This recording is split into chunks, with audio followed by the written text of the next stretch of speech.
possessed the midnight bus to nowhere. This is a true story about what happened on the last night bus from Oaxaca to Mexico City. I am the only one left alive to tell it. The others, their fates were sealed the moment they stepped onto that midnight bus. I should have known better. I should have listened to the warning signs.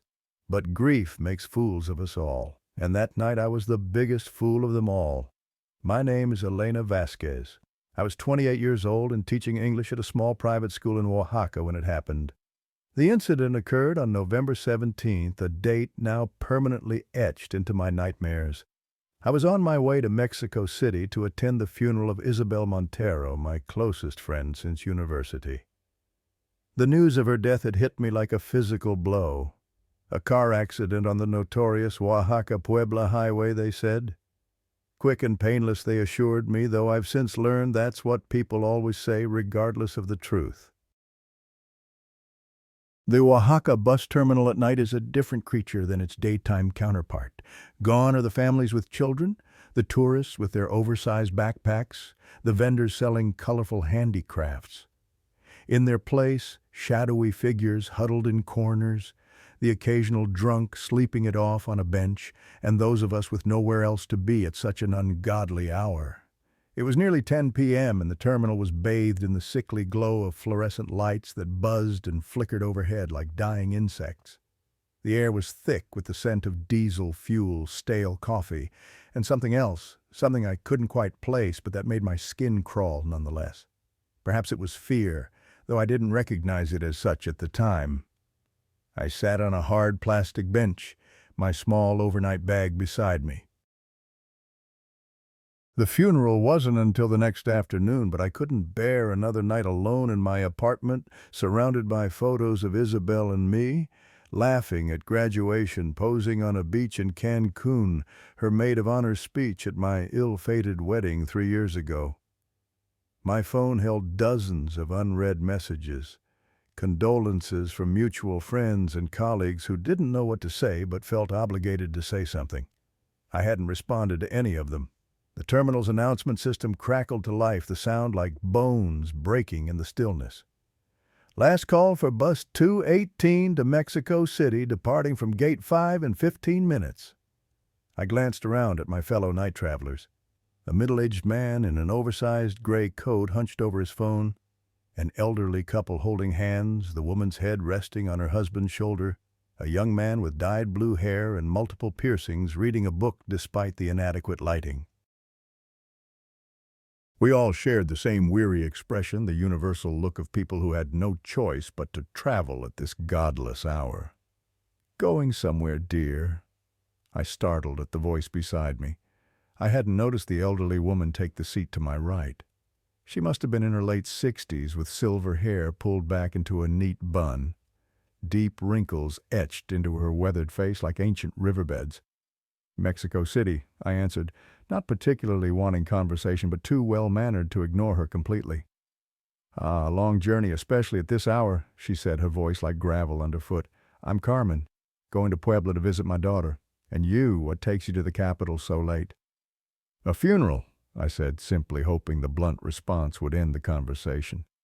Carmen's face softened with genuine sympathy. "I'm sorry for your loss. Someone close. My best friend. Car accident." "Oh," she sighed. "The roads grow more dangerous every year. Especially that stretch of highway near Puebla. They call it the Road of Lost Souls. You know?" She lowered her voice to a whisper. "Too many have died there." I nodded, unsure how to respond. I wasn't superstitious, but something in her tone made me uncomfortable. "Last call for bus 218 to Mexico City. Please proceed to gate 5 for boarding."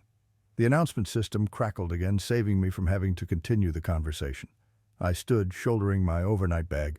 "That's my bus. Safe travels." Carmen smiled, but it didn't reach her eyes. "You as well, young lady. And remember," she leaned closer, her voice dropping to a whisper, "if anything strange happens on that bus, don't fall asleep, no matter what." A chill ran down my spine despite the terminal's stuffy warmth. I pretended not to hear, hurrying toward gate 5 with quickened steps. Superstitious nonsense, I told myself. Just an old woman trying to scare a stranger. The bus waited beneath the harsh terminal lights, a monstrous metal beast with dark windows like the eyes of something from hell. I climbed aboard, handed my ticket to the attendant, a gaunt man with a tired, expressionless face. "Number 23, near the back," he said without looking at me. I made my way down the narrow aisle, feeling the eyes of the few passengers already seated. The air inside was stifling and unpleasant, a mixture of diesel fumes, body odor, and something else, something stale and sickly sweet like wilted flowers. Most seats remained empty. I found seat 23, a window spot, and stowed my bag on the floor. The driver, a middle-aged man with a potbelly and bushy mustache, boarded the bus. He said nothing, simply sat down and started the engine. The ancient motor roared to life, making the entire frame shudder. As the bus pulled away from the terminal, I glanced back and saw Carmen still standing there watching our departure. She raised her hand, not in a wave, but in what looked like a blessing or a ward against evil. I quickly turned away. The bus left the station, heading into the darkness. The interior lights dimmed to a minimum, leaving us in a twilight world of shadowy forms, fellow passengers now eerily silent. I pulled out my phone, intending to text my sister, but the screen displayed no service. We had left the coverage area, plunging into the remote stretches between Oaxaca and Puebla. I tried to relax, resting my head against the cool window. Outside was nothing but infinite blackness, occasionally broken by the headlights of an oncoming vehicle. The world seemed to exist only within the reach of our bus's headlights. Beyond that was void. Time passed, perhaps an hour or more. The bus continued forward in silence. Most passengers had fallen asleep or pretended to. I felt my eyelids growing heavy, but Carmen's warning echoed in my mind, "Don't fall asleep, no matter what." Just then, the bus unexpectedly slowed. I looked outside and saw the lights of a gas station emerging ahead, an oasis of brightness in the desert of darkness. The bus came to a complete stop, engine still running. 15 minutes, the ticket attendant announced, his voice monotone. "Restrooms are behind the building.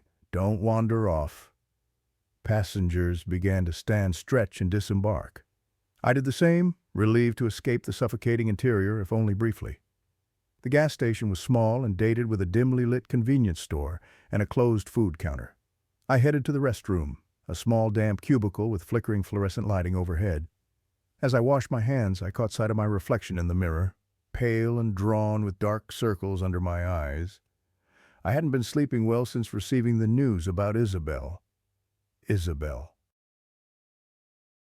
My mind drifted to memories of her radiant smile, her crystal-clear laugh, the way she always knew exactly what to say to make me smile, even on my darkest days. How could she be gone? I still couldn't believe it. When I emerged from the restroom, I noticed a group of passengers and the driver gathered near the luggage compartment of the bus. They were staring at something, expressions perplexed. Curious, I approached, and then I saw it. A coffin, gleaming black, made from expensive wood with ornate decorative trim along the edges. It lay there among the suitcases and travel bags, as if it were the most normal thing in the world. "What is that?" I asked, my voice catching. The driver, Raul, according to the name tag on his shirt, turned to me, his expression bewildered. "A coffin." "I can see that," I replied. "But why is it here? Whose is it?" Raul shrugged. "I don't know. It's not mine." He turned to the assembled passengers. "Did anyone bring this? Did anyone check it into the luggage compartment?" No one spoke. Passengers looked at each other, then back at the coffin, confusion and concern growing. "Maybe a funeral company hired the bus to transport it," suggested the man in the oversized gray coat. "No one hired me to transport this." Raul shook his head. "And it wasn't here when we departed. I'm sure of that. I always check the luggage compartment before each trip." A cold current ran down my spine. The coffin hadn't been there when we left the station, but now it was. How could that possibly happen? "We should open it," suggested a young woman, her voice trembling, "to see what's inside." "No," An elderly man spoke up, his voice firm. "Don't touch it. Close the compartment and continue driving. This is a matter for the bus company, not for us." "He's right," Raul agreed. "We'll continue to Puebla and report this to the police there. Everyone back on the bus." But nobody moved. All eyes remained fixed on the coffin, mesmerized by its ominous presence. "I want to know what's inside," the blue-haired young man spoke up, stepping forward. "Alejandro, don't—" The young woman grabbed his arm. "Come on, Mariana, aren't you curious? Where did it come from? What's inside? We need to know." "We don't need to know." The elderly man raised his voice. "It could be a corpse, for God's sake. Do you want to look at a dead body? Or it could be empty," Alejandro countered. "Or full of drugs, or money. We won't know unless we open it." An argument erupted among the passengers. Some wanted to open the coffin, others wanted to leave it by the roadside, and the rest wanted to take it on the bus and report it to the police. While everyone argued, I noticed a strange movement. The coffin was vibrating. No, I must be imagining things, but then I looked again, and this time I was certain it was trembling slightly, as if something inside was trying to get out. My heart pounded in my chest. I wanted to scream to warn the others, but my voice caught in my throat, and then the movement stopped. The coffin was still once more. "I'll open it," Raul finally decided, perhaps realizing the argument would go nowhere. "Everyone stand back." The passengers hurriedly backed away, forming a semicircle around the coffin. Raul approached, his hands trembling as he touched the lid. "God protect us," the elderly man whispered, making the sign of the cross. Raul took a deep breath, then lifted the coffin lid. We all held our breath waiting, but inside was empty. No corpse, no drugs, nothing. Just white silk sheets folded neatly inside as if waiting for a body. "Empty," Raul announced, relief evident in his voice. Everyone exhaled, tension dissipating slightly. "But where did it come from?" I asked, still unable to comprehend. "And why? Maybe someone was planning to transport it to a funeral, then forgot to give the transport papers to the driver," Mariana speculated. "It doesn't matter." Raul shook his head. "We're leaving it here. I'll report it to the company when we reach Puebla." "Leave it just here on the road?" Alejandro questioned. "You want to take it with us?" Raul asked sarcastically. "Fine, you can help me take it out and set it aside. It's not our responsibility." Alejandro reluctantly nodded, and together with Raul they lifted the coffin from the luggage compartment, placing it by the roadside a few meters from the gas station. "Done," Raul said as they returned. "Everyone back on the bus, we're continuing." Now people quickly returned to the bus, as if everyone wanted to leave this place as soon as possible. I cast one final glance at the coffin. It lay there solitary by the roadside under the pale moonlight. An unsettling feeling washed over me. I had the sense we shouldn't leave it behind. But I dismissed the thought and climbed aboard. The bus started its engine and rolled away, leaving the gas station and the mysterious coffin behind. I breathed a sigh of relief, hoping the rest of the journey would proceed without incident. But deep down I knew this was just the beginning of a long night, and Carmen's warning echoed in my mind, "Don't fall asleep no matter what." We had been driving for about 30 minutes when a loud thump came from beneath the bus, as if we had hit something. The vehicle shook violently before stabilizing. "Just a pothole," Raul called out, his voice tense. "Nothing to worry about." But then the sound came again, louder this time, accompanied by a metallic scraping noise. The bus swayed dangerously, and several passengers cried out in alarm. Raul slowly reduced speed and pulled over to the roadside. The engine continued running, headlights illuminating the road ahead and nothing beyond but thick darkness of the Mexican night. "I'll check outside," Raul said, rising from the driver's seat. "Everyone stay put." The ticket attendant, whose name I still didn't know, nodded to Raul and opened the door. Raul stepped down, flashlight in hand, and disappeared from view as he bent to check beneath the bus. A minute passed in tense silence, then 2 minutes, then 5. "Where is he?" Alejandro asked, breaking the silence. "Perhaps he's doing a thorough check," the ticket attendant replied, but his voice lacked conviction. I'll go look. Alejandro stood up. No, you should stay on the bus, the ticket attendant objected. I'll go check. He stepped down, leaving us in a state of confused anxiety. Another 5 minutes passed, and neither man returned. What's going on? Mariana asked, her voice trembling. Nobody answered. The atmosphere grew oppressive with fear and concern. I think we should go outside, the man in the gray coat finally spoke. All together. Some passengers nodded in agreement. Others looked uncertain. I didn't know what to do either. The thought of staying alone in the bus was terrifying, but leaving the relative safety of the vehicle to step into the dark Mexican countryside wasn't appealing either. I'll go, the man in the gray coat decided, standing up. Who's coming with me? About half the passengers, including Mariana and Alejandro, stood up. I remained seated, weighing my options. That group disembarked, leaving us, the remaining passengers, in suffocating silence. I sat there, heart-pounding, ears straining to catch any sound from outside. After about a minute, a scream pierced the night, a scream of absolute terror. The kind of sound that can only be produced when someone witnesses something indescribable. Next came running footsteps, and the group of passengers rushed back onto the bus, faces white with horror. Close the door, Mariana shouted as she scrambled aboard. Close it now. What is it? I stood up. What happened? Where's Raul? We couldn't find him, the gray coat man said, breathing heavily. But we found something else. What? Another passenger asked. The coffin. Alejandro answered, his voice shaking. The coffin we left at the gas station. It's right behind our bus. A wave of horror swept through the bus. How could the coffin be here? We had left it miles away. But that's not the worst part, Mariana added, her voice nearly breaking. It's open, and there's something inside. My heart seemed to stop. What is it? A body, the gray coat man said, his voice dropping. Wrapped in burial shrouds? We couldn't see the face, but it was moving. Screams of terror erupted inside the bus. Some passengers began to pray, others pulled out their phones futilely, trying to call for help. We need to get out of here, Alejandro said, moving toward the driver's seat. I'll drive. Do you even know how to drive a bus? A passenger asked skeptically. No, but I know how to drive, Alejandro replied. It can't be that difficult. Just as Alejandro was about to sit in the driver's seat, the bus door suddenly opened. We all whirled around, hearts pounding in our chests. It was Raul.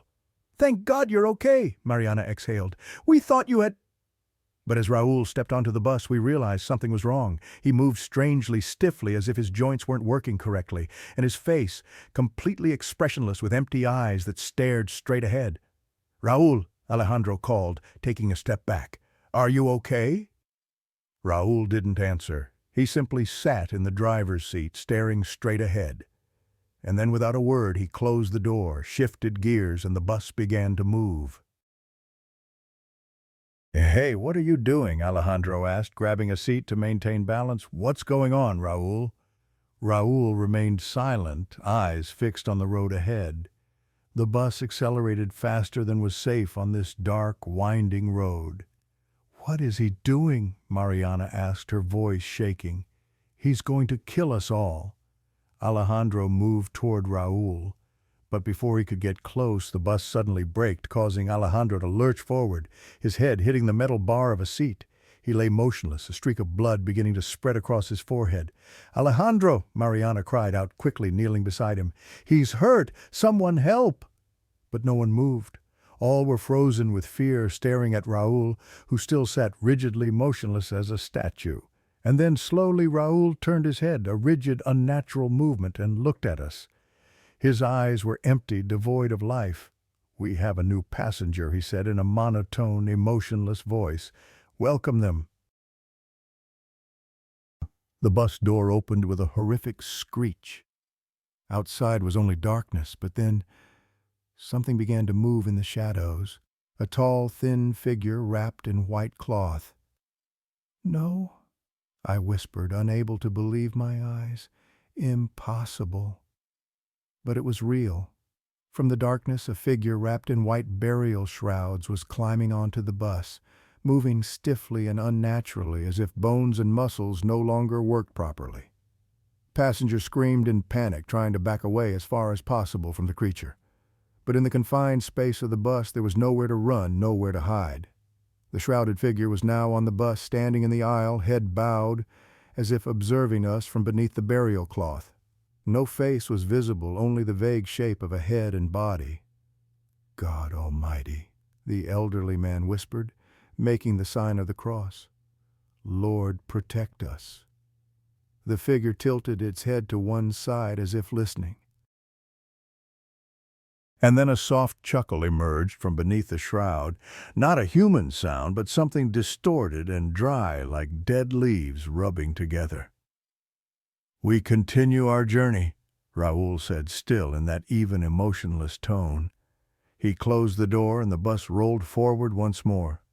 The shrouded figure remained standing there motionless in the aisle. No one dared move, dared breathe too loudly. The tension in the air was thick enough to cut with a knife, and then the figure began to move down the aisle, head turning from side to side as if searching for something or someone. When it passed my row, I held my breath, trying not to move. Through the thin fabric, I could make out the shape of a face, but not a human face. It was distorted, with features in the wrong places. The figure stopped right beside me, and though I couldn't see its eyes, I knew it was looking at me. I could feel that gaze through the fabric, through my skin, straight into my soul. "Elena!" A whispery voice emerged from beneath the shroud, freezing me with terror.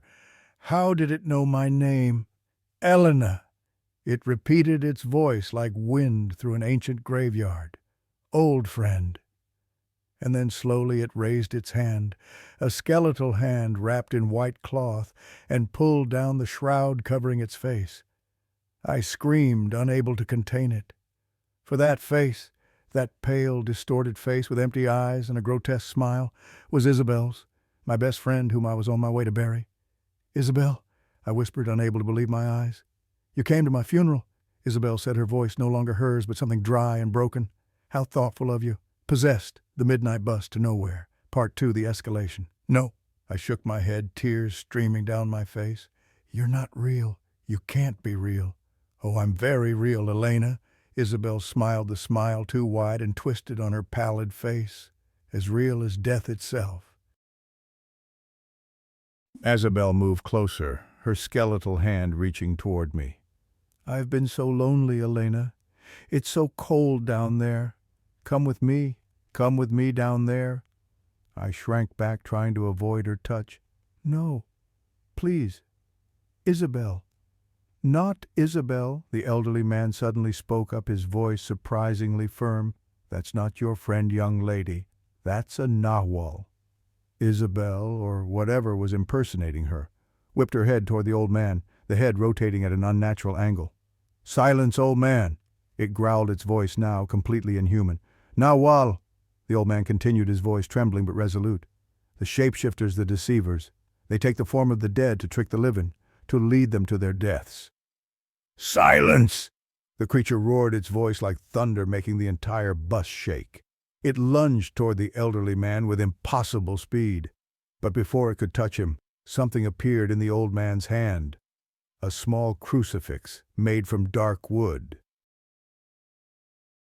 "Atras demonio!" the old man shouted, holding the crucifix high. "Back to hell with you!" The creature recoiled, shrieking in rage.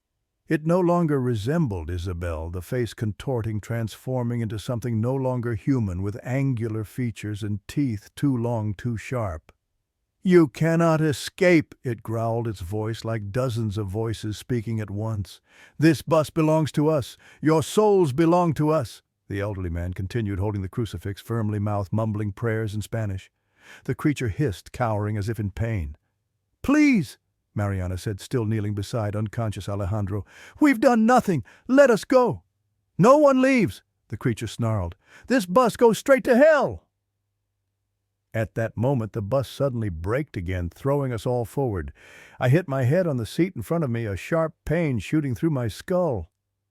When I sat up dizzy and blurry-eyed, I saw the bus door was open, Raoul, still with that vacant expression, turned and said in a monotone voice, "Final stop, everyone off." Outside was nothing but darkness. No lights, no buildings, no signs of civilization, just a road stretching into the night, flanked by dense forest. "Get off," Raoul repeated, and his voice began to change, becoming distorted and inhuman. "Get off!" "Nobody move," the elderly man ordered, still holding the crucifix. "This isn't a stop, it's a trap." "Get off!" Raoul roared, his face beginning to transform, skin seeming to melt away, revealing something beneath, something not human. Several passengers screamed, others began praying. Mariana clutched the still unconscious Alejandro, tears streaming down her cheeks.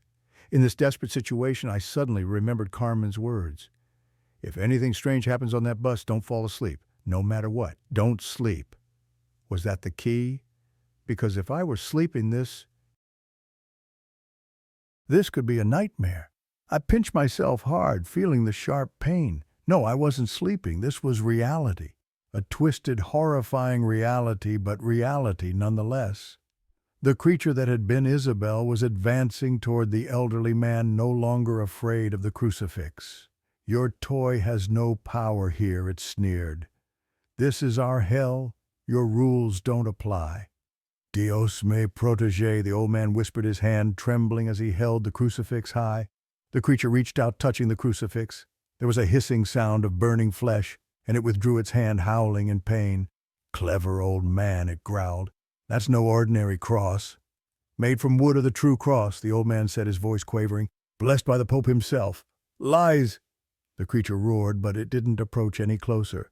Raoul, or what had once been Raoul, was transforming completely. His skin fell away in chunks, revealing something beneath. A creature with black, glossy skin, red glowing eyes, and teeth long and sharp as razors. "Nawal!" the old man said, his voice trembling. "Your true name! Speak it!"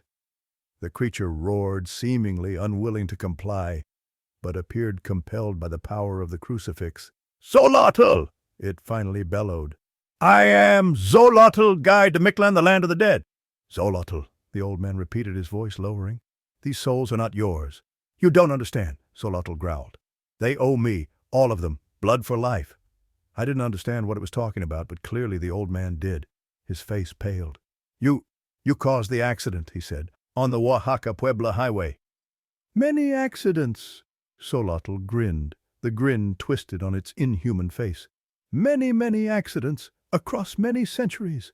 "My God," Mariana whispered. "It's him. The demon of the highway."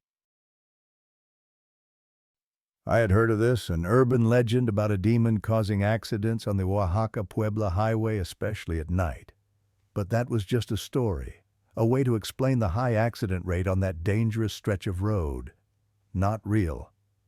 But now faced with Xolotl, I wasn't sure of anything anymore. "I need blood," Xolotl said, its voice like claws scraping on metal. "Blood to sustain life. Blood to maintain the pact." "What pact?" I asked, unable to help myself. Xolotl turned to me, red eyes piercing through. "The ancient pact, Elena Vasquez. The agreement between the world of the living and the dead. Blood in exchange for protection. Blood in exchange for prosperity." "Don't listen to it," the old man warned. "Those are lies. There is no pact." "Foolish old man," Xolotl sneered. "Why do you think your crops grow so well? Why do your cities flourish? Why aren't you destroyed by disease and war? Because of me and my kind. Because of the blood we harvest on these roads." "Lies," the old man repeated, but his voice lacked conviction. "But tonight," Xolotl continued, "I hunger, and you have offended me. You left my coffin, my home, by the roadside like garbage." "We didn't know," Mariana said, her voice trembling. "Please, we didn't know." "Ignorance is not a reason for mercy," Xolotl growled. "And now you will pay." It reached out long fingers with sharp claws toward Mariana, but before it could touch her, the old man lunged forward, holding the crucifix high. "Atras demonio," he shouted. Xolotl shrieked, stepping back, but then it smiled, a dry, horrible laugh. Foolish old man, it said. You think you can stand against me? I have lived through more ages than you can imagine. I have witnessed the birth and fall of empires. I have drunk the blood of thousands like you. And then, quick as lightning, it reached out not toward Mariana, but toward the old man. Before anyone could react, it had snapped his neck with a horrific crack. I screamed, unable to contain it. The old man collapsed, eyes bulging, the crucifix falling from his hand. "No," Mariana cried out, clutching Alejandro tighter. Xolotl laughed, the sound the most terrible thing I'd ever heard. "One soul for Mictlan," it said. "Who's next?" It swept its gaze around the bus, to each passenger trembling with fear. Who will be next? I knew we were going to die, all of us. There was no way to fight this creature, no way to escape it. But then I saw the crucifix. It had fallen near my feet, partially hidden by a bag. Xolotl couldn't see it from its position. My heart pounded. This could be our only chance. "Xolotl," I spoke up, trying to keep my voice from shaking. "What do you want, blood? We can make a deal." Xolotl turned to me, red eyes narrowing. "A deal? You humans always want to make deals." "You think you can bargain with death?" "Not bargain," I said, slowly moving my foot toward the crucifix. "But you spoke of an ancient pact, blood in exchange for protection. We can renew that pact." Xolotl sneered, but seemed interested. "Continue." "If you let us live," I said, my foot now almost touching the crucifix, "we can ensure that you will be venerated.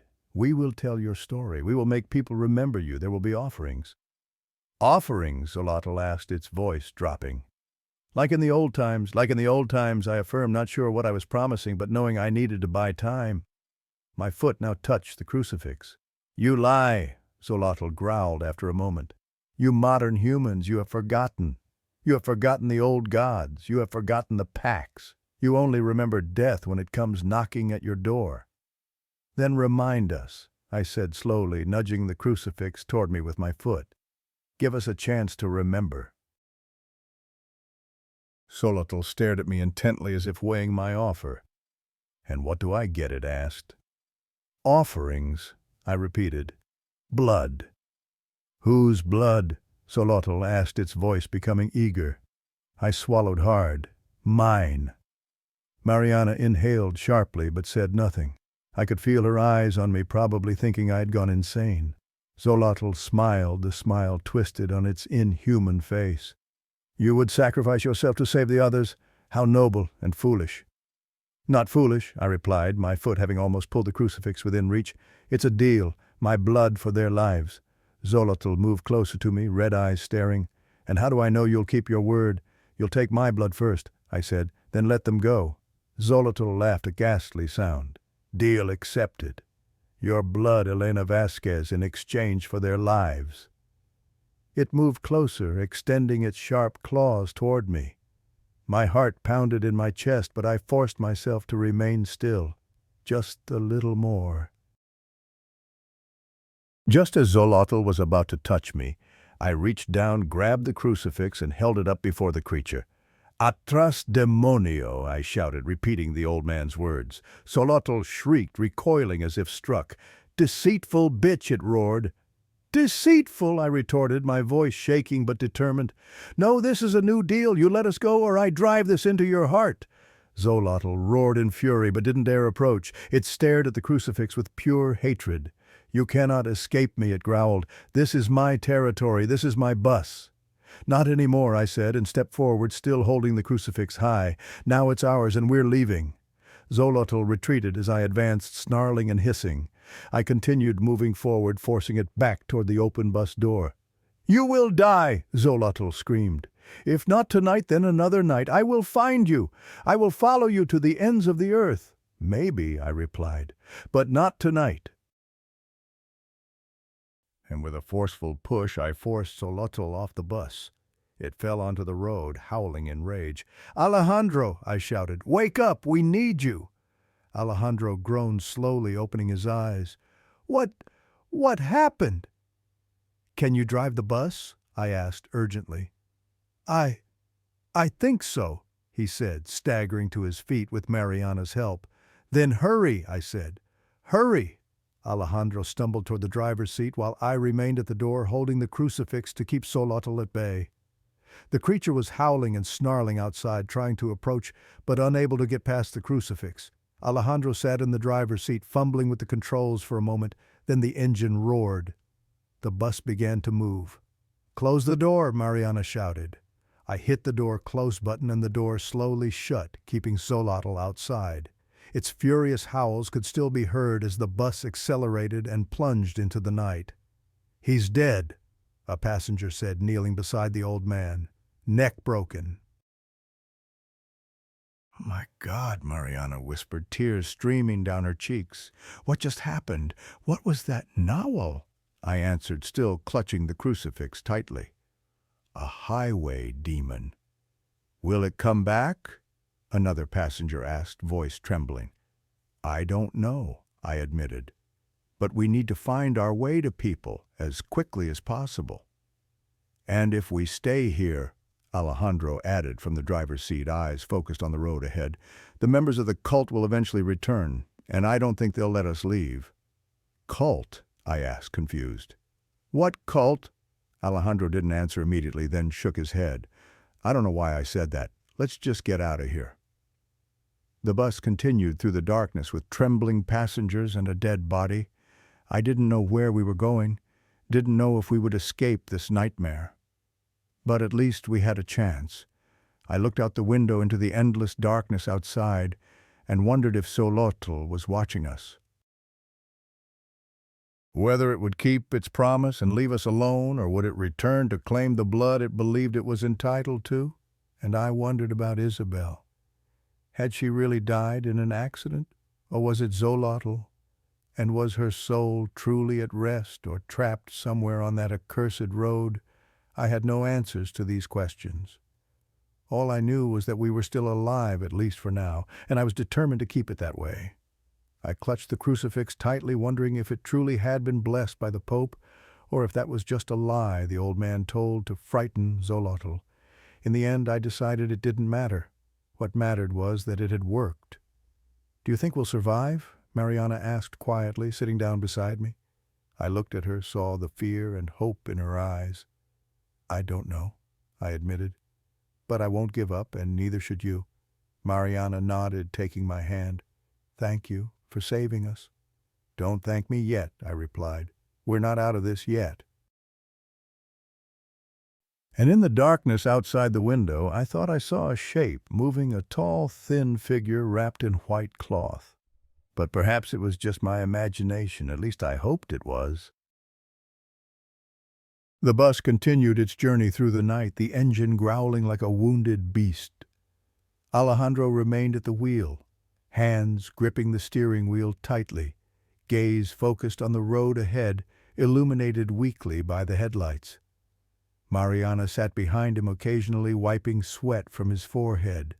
The body of the old man had been laid across the back row of seats, covered with several jackets. No one wanted to look at it, but we couldn't just dump him by the roadside. He had sacrificed his life to save us. He deserved a proper burial. "Do you know where we are?" I asked Alejandro, standing beside him. Alejandro shook his head, exhaustion evident. "No, I don't think this is the main road anymore. Too narrow, too dark, no signs, no streetlights." "Maybe we should turn back," the man in the gray coat suggested from a row behind. "Back to the main road." "No," I shook my head firmly. "We can't go back. Xolotl is waiting there." "So what do we do?" Mariana asked, her voice trembling. "We can't keep driving forever. We'll run out of gas." She was right. The fuel gauge was pointing dangerously low, the needle almost touching the red line. How much further could we go? An hour, maybe less. "We need to find a town," I said. "A village. Anywhere with people." "And if we don't find one?" the man in the gray coat asked. I didn't answer.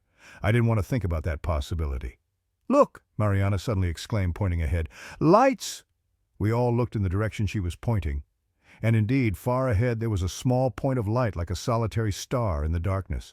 "A house," Alejandro guessed. "Or a gas station," I said, feeling a ray of hope. "Let's go there." Alejandro nodded, accelerating slightly. The bus shook violently on the uneven road, but we continued toward the light. As we got closer, I realized it was a house. A small wooden cabin with warm yellow light emanating from the windows. Beside it was a smaller building, perhaps a storage shed or garage. "There are people living here," I said, feeling relieved. "Or it's another trap," the gray coat man warned, "like the coffin." I couldn't deny that possibility. After what we'd experienced, it was hard to trust anything, but we also didn't have many options. "Stop the bus here," I told Alejandro. "Not too close, but not too far." Alejandro complied, stopping the bus about 50 meters from the house. The engine continued running, ready for a hasty retreat if necessary. "I'll go check," I volunteered. "No, I'll go," Alejandro said. "You keep the crucifix. If I don't come back in 5 minutes, leave." "You shouldn't go alone," Mariana objected, clutching his arm. "She's right," I agreed. "We should go together." Alejandro considered this for a moment, then nodded. "All right, but not all of us. Some should stay with the bus in case we need to make a quick getaway." Finally, we decided that Alejandro, Mariana, me, and the gray coat man would go while the others remained on the bus. I kept the crucifix, gripping it like a sword. 5 minutes," Alejandro reminded those staying behind. "If we don't return, leave." We stepped down from the bus, hearts pounding in our chests. The night air was cool and still, no sound except insects and the gentle wind rustling through the trees. I could smell burning wood, probably from a fireplace inside the house. "Careful," I whispered as we approached the house. As we got closer, I could see more details. It was a rather old cabin with weathered wooden planks that had faded with time. The roof was tiled with terracotta, and there was a small chimney with white smoke rising from it. The windows were covered with thin curtains, allowing light to escape, but preventing us from seeing inside. "Looks normal enough," Mariana said quietly. "Nothing is normal," the gray coat man replied. "Not after tonight." We reached the front door, a heavy wooden door with a small bell beside it. Alejandro and I exchanged glances, then he raised his hand and knocked. No answer. He knocked again, louder this time, still silence. "Maybe no one's home," Mariana guessed. "No, there are lights," Alejandro pointed out. "Someone must be inside." "Or it's a trap," the gray coat man repeated. I reached up and rang the bell. A small, clear sound rang out, but still no one answered. "Let's try the back door," I suggested. We walked around the house to a small door at the rear that led to a small garden. This door was also closed, but when Alejandro tried the handle, it opened. "It's open," he whispered, surprised.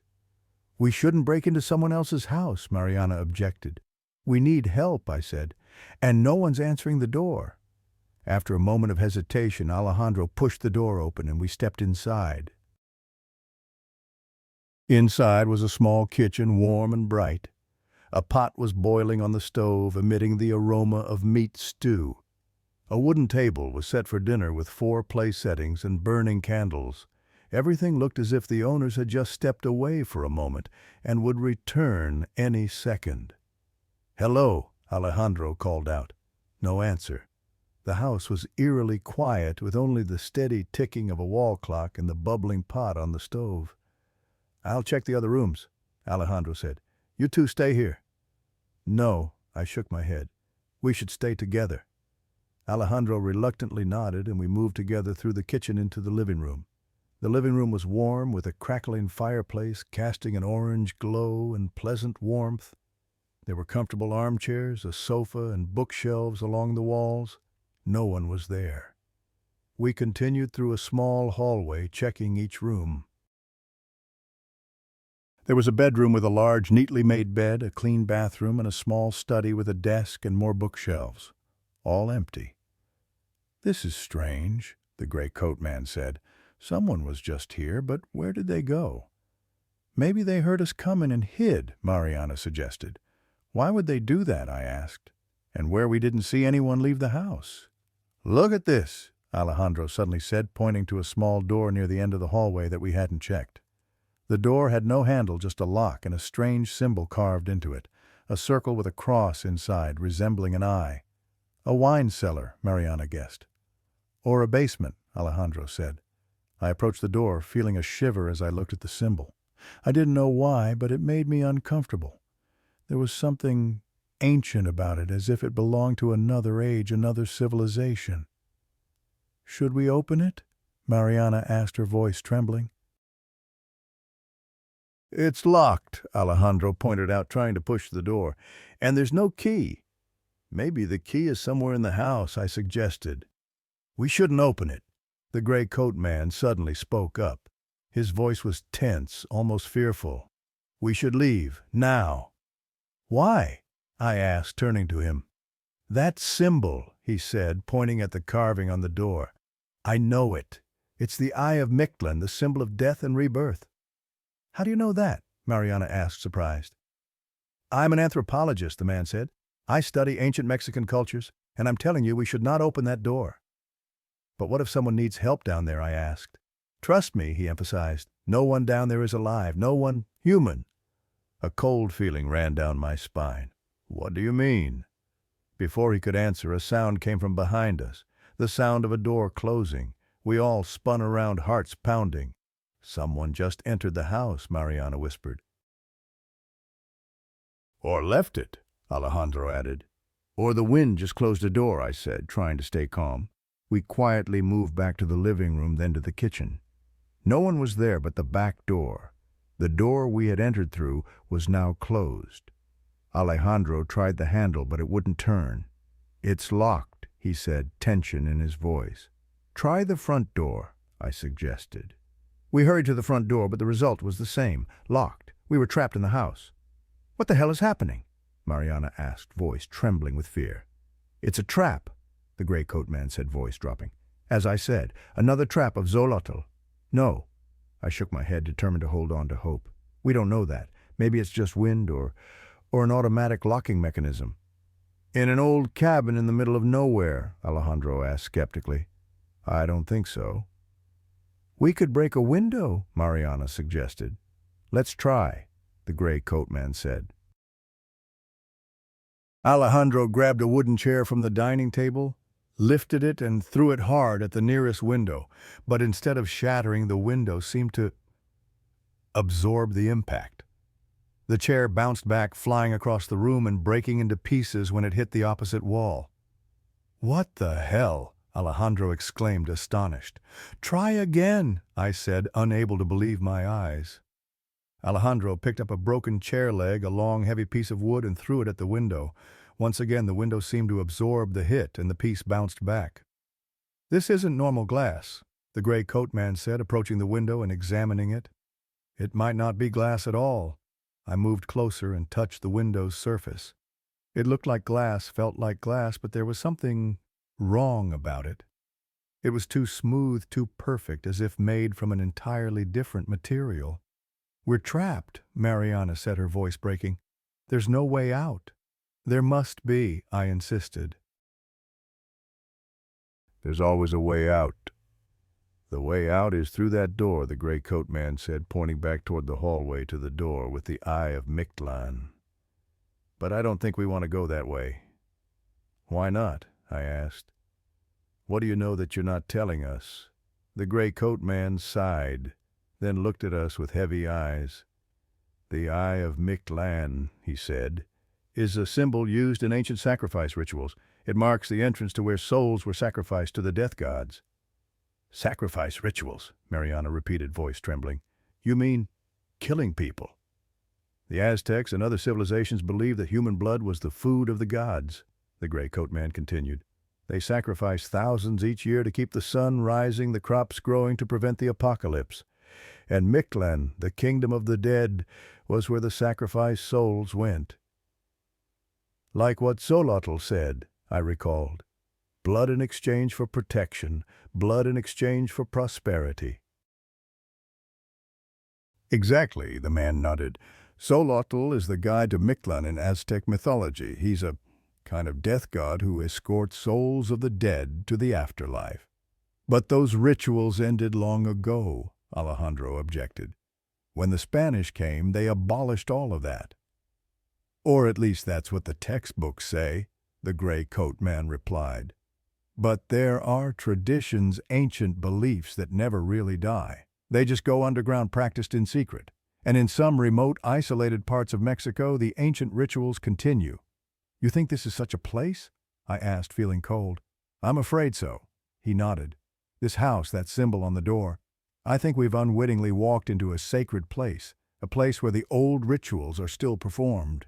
So, the owners of this house, Mariana began, are sacrificers, the gray coat man concluded, practitioners of the old rituals, and they've set up a perfect trap, a house open to welcome weary lost travelers. Travelers who will never be found.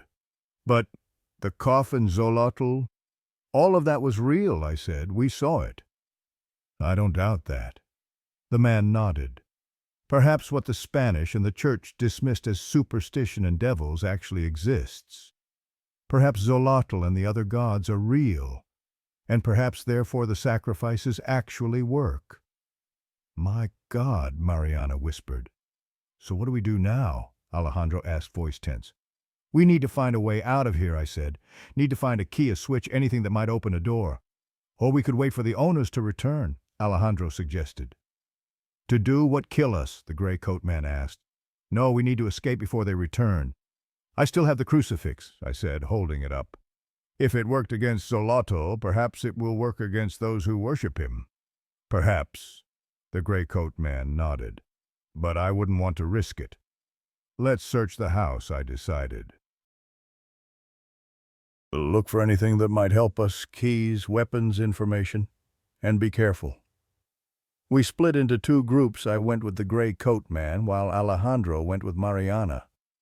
We began methodically searching the house, looking for anything that might be useful. In the bedroom, I found an old diary kept in a drawer beside the bed. It was written in Spanish, in a neat but shaky handwriting, as if written by an aging hand. Can you read Spanish? I asked the gray coat man. Yes, of course, he nodded, taking the diary from me. As he flipped through the pages, his face gradually paled. My God, he whispered. What is it? I asked, tense. This is a priest's diary, he said, voice trembling. Father Gabriel Montes. He was sent here by the church in 1932 to investigate rumors of sacrifice rituals still being performed in the area. And what did he find? I asked, though I wasn't sure I wanted to know the answer. He found a cult, the gray coat man said, continuing to read. A group calling themselves the Covenant Keepers. They believed an ancient pact had been established between humans and the gods, a pact that, if broken, would lead to apocalypse. Like what Xolotl said, I murmured. Yes, he nodded. According to this diary, the pact was simple blood for life. Humans would sacrifice a few of their own to the gods, and in return the gods would keep the sun rising, the crops growing, and prevent disasters. But that's superstition, I protested. Not real. Is it? The gray coat man looked at me with heavy eyes. After what we've seen tonight, after Xolotl, after the walking coffin, I couldn't argue with that. What we had experienced tonight had shaken my every belief about the world and how it worked. Continue, I said. Does the diary say anything about this house? The gray coat man flipped through more pages, eyes scanning the lines. Here, he said, stopping at a page. Father Montes writes that he found where the sacrifice rituals were performed. A house in the forest, innocent-looking from the outside, but beneath it was an ancient temple, a place where he believed hundreds had been killed. Temple beneath, I repeated, remembering the door with the eye of Mictlan, the door in the hallway. Yes, he nodded. He tried to gain entry there to gather evidence. He found a key hidden in... He suddenly stopped, face paling. What? I asked, tense. Where's the key? In the eye of the owl above the fireplace, he read. Turn it to the right and the stone will slide out, revealing the key. We looked at each other for a moment, then hurried back to the living room where the fireplace was. Alejandro and Mariana heard our footsteps and also rushed in. What's happening? Alejandro asked. A key, I said, pointing at the fireplace. Hidden in the eye of the owl. We looked around the fireplace, a large stone construction with many decorative carvings, and indeed at the top there was a carving of an owl with round eyes staring at us. "There it is," the gray coat man said, pointing to it. Alejandro pulled a chair over, climbed up, and examined the carving. "The right eye does seem to be a separate stone," he said, touching it. "And yes, it turns." He rotated the stone to the right, and there was a small click. The stone slid out, revealing a small cavity inside. Alejandro reached in and pulled out an ancient bronze key. "Found it," he declared, holding the key up. "The key to the door in the hallway," I said, feeling a ray of hope. "We can escape." "Not so fast," the gray coat man cautioned. "We need to read more from the diary. What did Father Montez find down there, and what happened to him?" He opened the diary again, continuing to read from where we had left off. As he read on, his face grew increasingly pale. "Father Montez writes that beneath the house is a network of tunnels and caves, part of an ancient temple from pre-Columbian times," he said.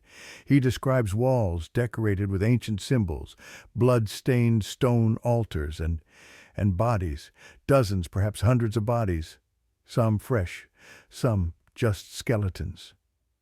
"Dear Lord," Mariana whispered, clutching Alejandro's hand. "He records finding a central chamber," the gray coat man continued, "where a massive statue of Mictlan, the supreme god of death, stood guard. And before it was a gate, he describes, not an ordinary gate, but a hole in space, a path leading to what he believed was Mictlan, the realm of the dead." "A hole in space," Alejandro repeated skeptically. "That's impossible." "After tonight, I'm not sure what's possible and what's not anymore," I said. "But why would there be such a hole, and how could it still exist after all this time?" "According to the diary, this cult believes the pact, blood for life, keeps the gate open," the gray coat man explained. "They believe that if the sacrifice ritual stopped, the gate would close, and the connection between the world of the living and the dead would be severed. And when that happens, the gods would no longer receive blood and would no longer bless humans. According to them, this would lead to apocalypse." "So they keep killing people to prevent the apocalypse?" Mariana asked, horrified. "Yes," the gray coat man nodded. "They see themselves as the protectors of humanity, not murderers." "That's insane," Alejandro said. "To us, yes," the gray coat man agreed. "But to them, it's a sacred responsibility." "So what happened to Father Montez?" I asked, feeling I already knew the answer. The gray coat man turned to the last page of the diary where the handwriting became messy and hurried. "He was discovered," he said, voice dropping. "The cult caught him. This final entry was written while he was in captivity, waiting for sacrifice." "They killed him," I whispered. "I'm afraid so," the gray coat man nodded, "but he recorded vital information and escape route. He writes that there's a secret exit from the temple leading to the forest, a tunnel built by the Aztecs as an escape in case they were attacked. It begins from the chamber of blood behind a movable stone. So we need to find that chamber," I said, feeling a ray of hope. "Here," the gray coat man said, pointing to a crude drawing on the diary page. He sketched a map. "It seems the chamber of blood is on the eastern side of the complex, near the main altar." "Good," Alejandro nodded, looking at the drawing. "So we have a plan." "We'll use the key, go down, find the chamber of blood, and escape through the secret tunnel." "Sounds simple enough," Mariana said, but her voice trembled. "Nothing is simple," the gray coat man warned. "The complex is probably a maze, and there might be members of the cult down there, or worse." "Worse than what?" I asked, though I wasn't sure I wanted to know. "Xolotl," he replied. "Or other entities from Mictlan. If the gate is real, if it truly leads to the realm of the dead, then there might be other things that have come through it." A heavy silence fell over us as we digested this information. "Do we have any other option?" I finally spoke. "We're trapped in this house. There's no way out through doors or windows. The only way is down." "And if we stay here," Alejandro added, "the cult members will eventually return, and I don't think they'll let us leave." "That's right," the gray coat man nodded. "We have no other choice. We must go down." I still have the crucifix, I said, holding it up. It worked against Xolotl. Perhaps it will protect us. I hope so, the gray coat man said, but his voice lacked confidence. We should prepare, Alejandro suggested. Find weapons, flashlights, anything that might be useful. We spread out, searching the house once more, this time with a more specific purpose. In the kitchen I found large, sharp knives. Alejandro found a flashlight in a drawer. Mariana found a rope in a storage closet. And the gray coat man found a gun in a wardrobe. An old pistol, but still loaded. Everyone ready? I asked as we gathered back in the living room. As ready as we can be. Alejandro nodded, his voice tense but determined. Then let's go, I said, before we lose our courage. Possess the Midnight Bus to Nowhere, Part 3, the climax. We walked down the hallway toward the door with the eye of Mictlan. Alejandro handed the bronze key to me, and I inserted it into the lock, my hand trembling. Be ready for anything, the gray coat man whispered, gripping the antique pistol. I turned the key, feeling the lock mechanism click as it released. I pushed the door and it swung open, revealing a narrow staircase descending into darkness. Here it is, I whispered. The path to Mictlan. Holy Mother, Mariana whispered, making the sign of the cross. Alejandro switched on the flashlight, pointing it down the stairs. The beam illuminated a long stretch of stone steps before disappearing into the darkness below. I'll go first, he volunteered, voice shaking but determined. No, I shook my head. I'll go first. I have the crucifix. Alejandro reluctantly nodded, handing me the flashlight. Be careful. I'll follow, the gray coat man said, clutching the gun. And I'll be last, Alejandro said, gripping a large kitchen knife. Mariana, holding a smaller knife, would go between the gray coat man and Alejandro. Okay, I said, taking a deep breath to gather courage. Let's go. I stepped through the doorway and began descending the stairs, right hand holding the flashlight, left clutching the crucifix. The others followed, steps light and cautious. The staircase led down deep into the earth. The air grew cold and damp with a strange odor, an ancient smell like dust and stone and something else, something metallic. Finally, the stairs led to a long corridor with stone walls decorated with ancient symbols and carvings. I pointed the flashlight at them, seeing images of gods and rituals, images of death and sacrifice. This is a genuine Aztec temple, the gray coat man whispered, voice filled with awe and fear. How it came to be here in this remote location? Perhaps it was always here, I guessed, and the house was built on top of it to hide it. Or to protect it, the gray coat man said. We continued along the corridor, careful and silent. I pointed the flashlight into every corner, every niche, vigilant for any sign of danger. The corridor led to a larger chamber with a high ceiling and numerous stone columns. The walls were decorated with elaborate murals depicting scenes of warfare and sacrifice, and in the center of the chamber was a large stone altar, a flat, long slab with channels carved into its surface, channels that led to holes at the corners. The sacrifice altar, the gray coat man whispered, where the blood flows down. Dear God, Mariana whispered, clinging to Alejandro's arm. I swept the flashlight around the chamber and the beam fell on an object in the far corner, an object I immediately recognized. The coffin, I whispered, feeling my blood freeze, like the one on the bus. And indeed it was a black, gleaming coffin identical to the one we had found in the luggage compartment of the bus. It lay there, lid open, empty.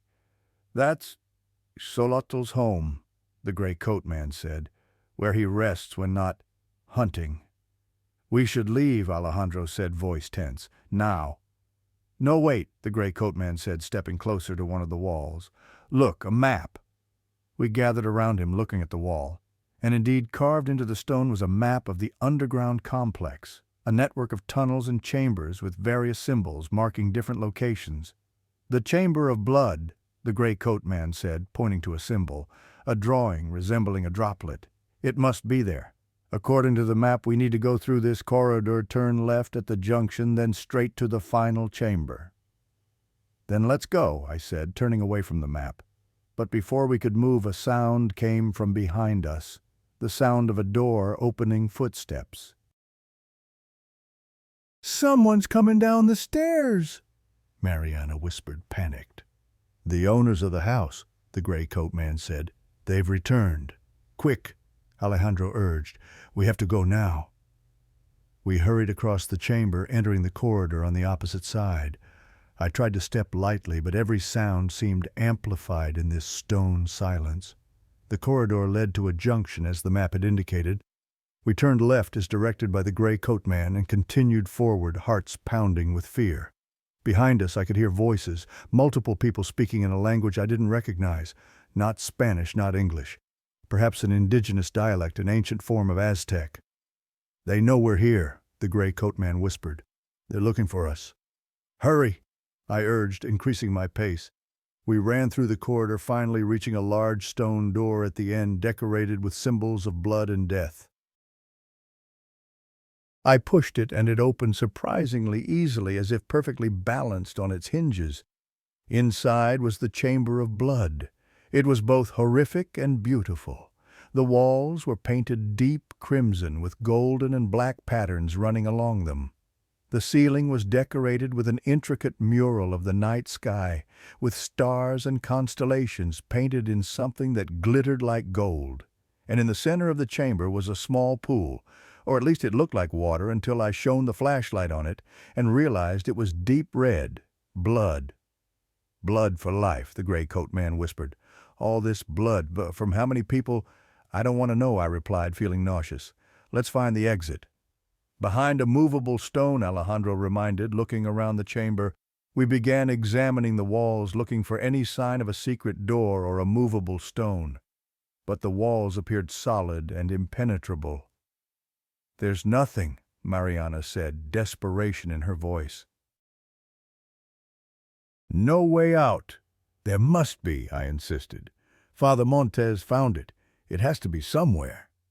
"Hey!" Alejandro suddenly called from the far corner of the chamber. "I think I found something." We hurried to him.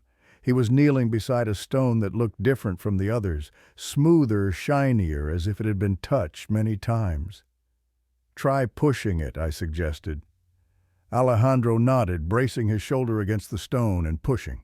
At first nothing happened, but then, with a dry scraping sound, the stone began to move, revealing a dark space beneath. "Found it," he declared, face brightening with success. Footsteps and voices were approaching. We didn't have much time. "Go," I urged, pointing the flashlight into the space. It revealed a small tunnel just big enough for a person to crawl through. "Quickly!" Alejandro went first, slipping into the tunnel and disappearing. Mariana followed, then the gray coat man. I was just about to follow them into the tunnel when the stone door suddenly opened and a group of people entered the chamber. They wore long black robes with hoods obscuring their faces. Around their necks hung necklaces made of bone and stone, and in their hands they held long curved knives. "That's one of the intruders," one of the robed figures said in Spanish. "Catch it!" I raised the crucifix high, shouting, "Atras demonios!" They backed away just as Xolotl had done, but the effect didn't last long. One of the robed figures laughed derisively. "A small crucifix cannot stop us," he said. "This is our territory, our God's territory." They advanced, and I backed toward the hole in the wall. "Don't waste time with her," another voice rang out, a voice I recognized. It chilled me to the bone. From behind the group of robed figures, another figure stepped forward, the gray coat man. "You," I whispered, unable to believe my eyes. "But how—" He just went into the tunnel, I thought. How could he be here? Surprised, the gray coat man smirked. "You shouldn't be. The signs were always there. I knew too much about the cult, about Mictlan, about Xolotl. How could I know all that?" "You're one of them," I whispered, finally understanding. "A cult member." "Not just a member," he replied. "I am the leader, the keeper of the covenant, and you, Elena Vasquez, will be our next sacrifice." I glanced down at the hole in the wall where Alejandro, Mariana, and someone who looked like the gray coat man had gone through. Who had gone with us, who or what, had been impersonating the gray coat man. No time to think about that now. The robed figures were approaching, knives ready. Your blood will feed the gods, the gray coat man said. Your blood will keep the covenant going. You should be proud. You will save countless lives with your death. No, I shook my head, continuing to back toward the hole. I won't die here, not today. And with that I turned, jumped into the hole, and slid down the dark tunnel beneath. The tunnel was steep and narrow, forcing me to keep my elbows tucked in as I slid. Sharp rocks scraped my skin, drawing blood. I could hear the cultists shouting behind me, their voices growing fainter as I descended deeper into the earth. Finally, the tunnel leveled out and I could crawl on hands and knees. I moved as quickly as possible, knowing the cultists might be following. The darkness was absolute. I had lost the flashlight during my desperate slide, and I had to feel my way forward. "Alejandro," I called softly. "Mariana." There was no response. I continued crawling, hands groping in the darkness. The tunnel seemed to go on forever, a straight path with no turns or branches. At last I saw a faint light ahead, a dim ray indicating the tunnel's end. I increased my pace, desperate to escape this claustrophobic space. The tunnel ended at the small cave mouth, partially hidden by vines and bushes. I squeezed through, feeling the cool night air on my skin. I stood up, looking around. I was in the forest, not far from the house. In fact, I could see its lights through the trees. And not far away, I saw our bus still parked where we had left it. "Alejandro!" I called louder. "Mariana!" No answer, only the sounds of night insects and wind through the trees. I hurried toward the bus, hoping the others had found their way there. But as I approached, I realized something was wrong. The bus was too quiet, with no sign of life. "Is anyone there?" I called, approaching the vehicle. The bus door was already open. I climbed aboard and looked inside. Empty, no one. Not Alejandro, not Mariana, not the other passengers we had left behind. All gone. "What the hell?" I whispered, feeling a new fear rising. I looked around the bus, searching for any sign of a struggle, any clue to what had happened to the others. Nothing. The bus was clean and orderly, as if it had just been tidied. I moved toward the driver's seat, hoping to find the keys. Perhaps I could drive away and find help. But as I sat in the driver's seat, I noticed something lying there. An old book with cracked leather binding. I picked it up, and as I opened it, I realized it was Father Montez's diary. "How did this get here?" I whispered, confused. "We left it in the house." I flipped through the pages, realizing they were blank. All the notes the gray coat man had read to us, the descriptions of the temple, the cult, the gate to Mictlan, all gone. The pages were as blank as if they had never been written upon. "What the hell?" I whispered, feeling the world around me beginning to unravel. And then I noticed a single page with writing, the last page. And the handwriting wasn't Father Montez's, it was mine. "Elena Vasquez," I read aloud, "passenger number 23, sacrificed on November 17th. Today's date." My blood froze. I slammed the diary shut and threw it to the floor as if it were a venomous snake. I turned around, looking out the bus window. Outside, the forest had vanished.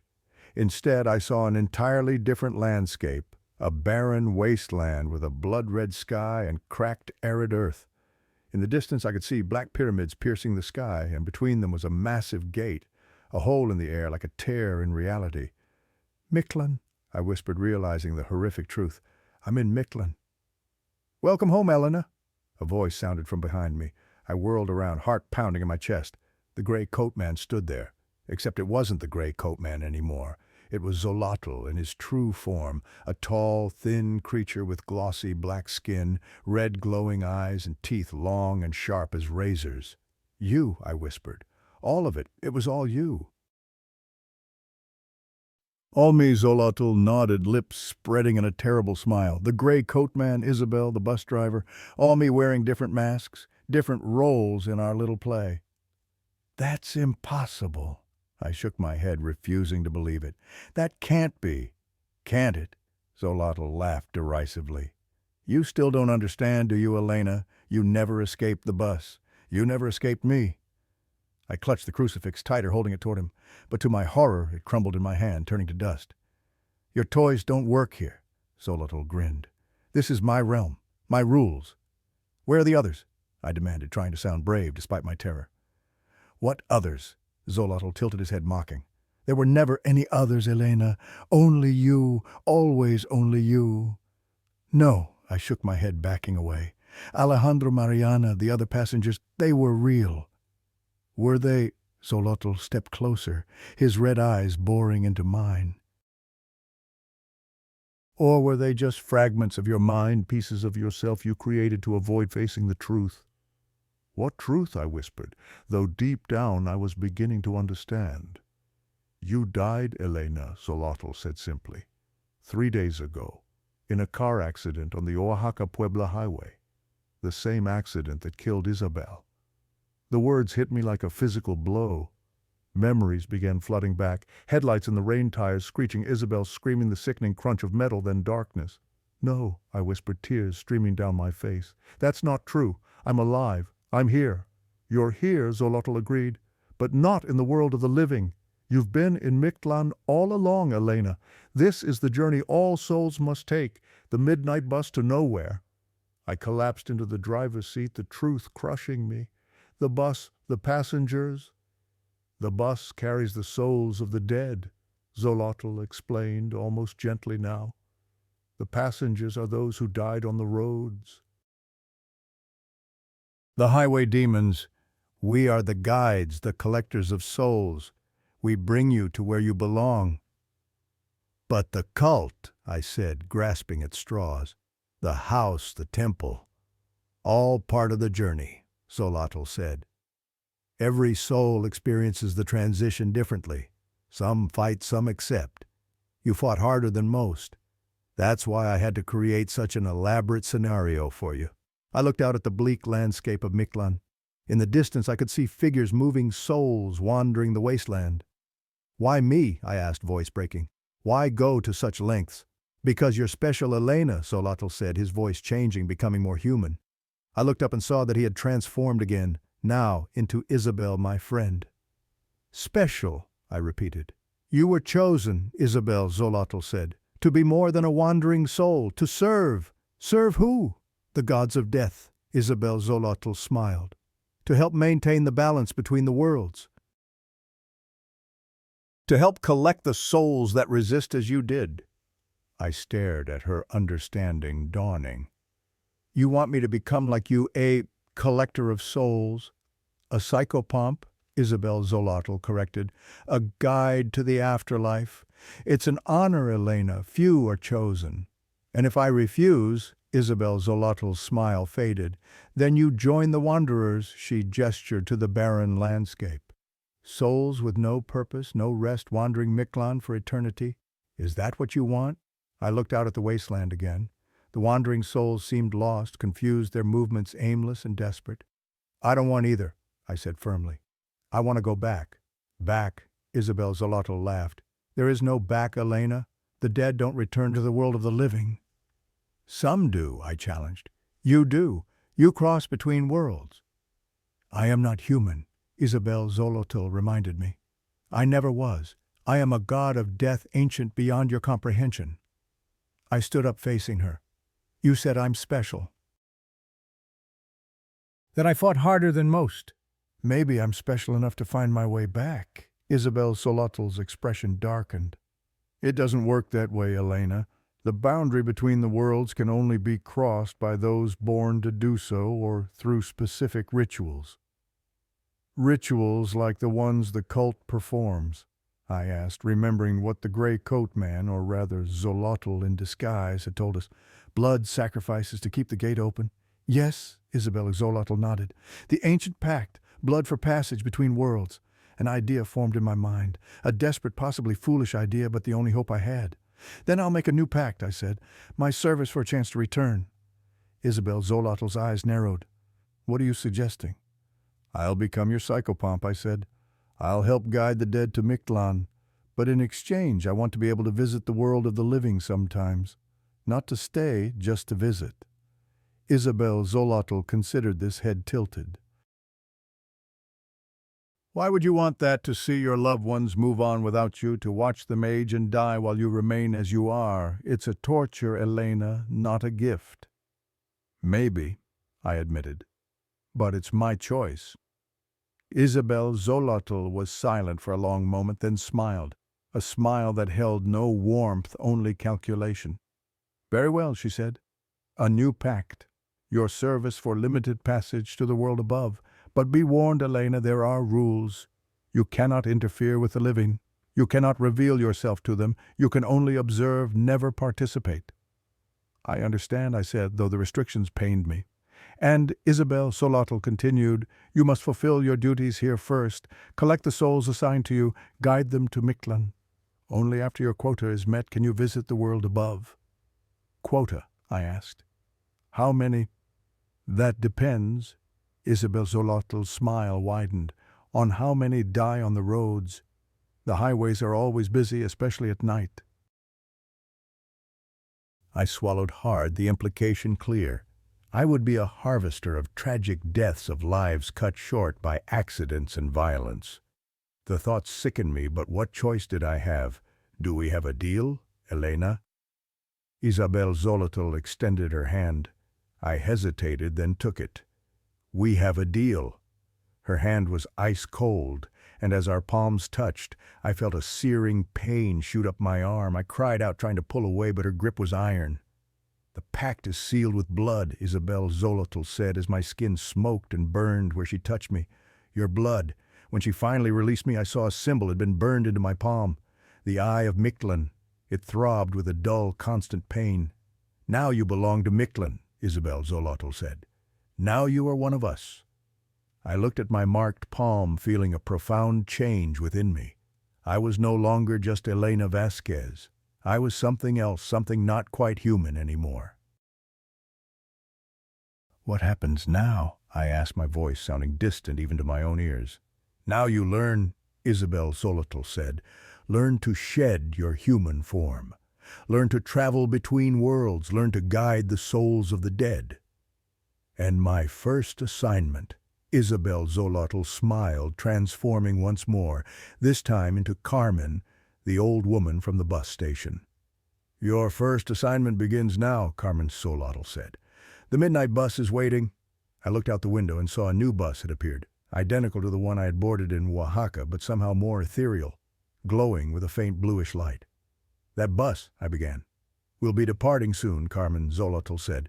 Tonight you observe. Watch how I work. Learn.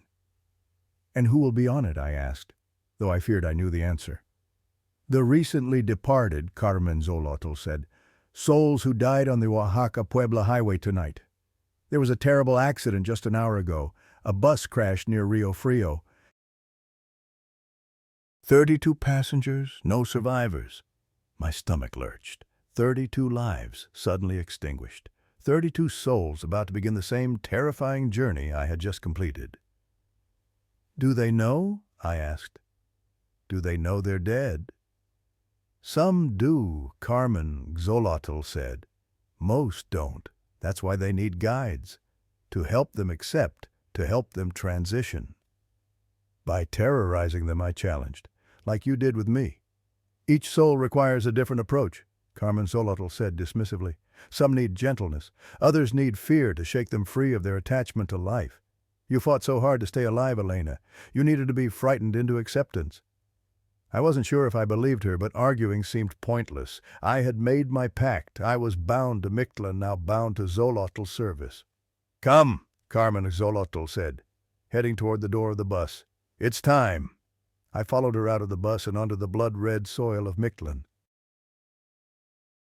The air was dry and stale, devoid of the sense of life. Above the sky was a crimson canopy without sun or stars, only a diffuse reddish light that seemed to come from everywhere and nowhere. We walked toward the waiting bus, its blue glow intensifying as we approached. I could see shapes inside, human forms sitting in the seats, their faces blank and confused. Remember, Carmen Xolotl said before we boarded, you are observing only tonight. Do not interfere. Do not speak to the passengers unless I instruct you to. And above all, do not tell them they are dead. They must come to that realization themselves.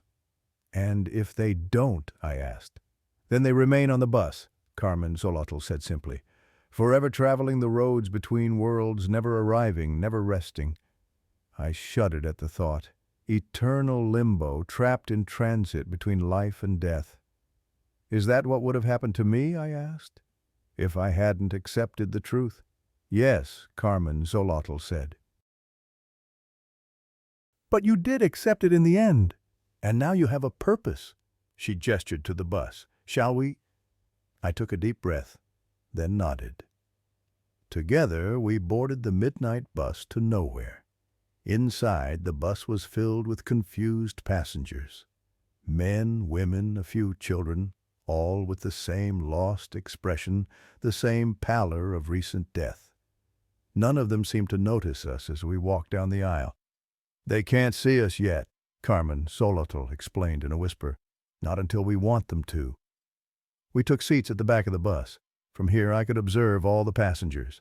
Some were silent, staring out windows that showed only darkness. Others spoke in hushed tones, wondering about the strange bus, the absence of a driver, the fact that none of them remembered boarding. Now Carmen Xolotl said, "Watch and learn." She transformed again this time into a middle-aged man in a bus driver's uniform. The transformation was fluid, like water changing shape. One moment she was Carmen, the next this new persona. The bus driver stood up and walked to the front of the bus. Suddenly, all the passengers could see him. They turned relieved to see someone in authority. "Ladies and gentlemen," the driver announced, "welcome to the Midnight Express. Please remain seated. We have a long journey ahead." "Where are we going?" a woman asked. "I don't remember getting on this bus." "You're going home," the driver said with a smile that didn't reach his eyes. "All of you are going home." The bus started moving, though there was no one in the driver's seat. Outside the windows, the landscape of Mictlan began to change, transforming into a familiar Mexican highway. "What's happening?" I whispered to no one in particular. "The journey begins," a voice said beside me. I turned to see Xolotl had transformed yet again, now appearing as Alejandro. They will experience what they need to experience to accept their fate. "Will they go through what I did?" I asked, remembering the terror of the coffin, the chase through the temple, the revelation in Mictlan. "Each journey is unique," Alejandro, Xolotl said, "tailored to the individual soul. Some require horror to shake them from denial, others need comfort, others still need answers, closure." I watched as the bus continued its journey. Some passengers had begun to notice strange things. The reflections fading in the windows, the bizarre emptiness of the road outside, the subtle wrongness of the air. "How long does it take?" I asked.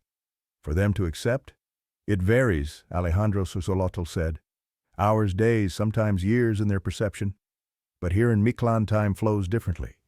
By the time we return, many of them will have accepted their fate. Those who haven't will continue the journey." I looked at the passengers with a new empathy, understanding their confusion, their fear.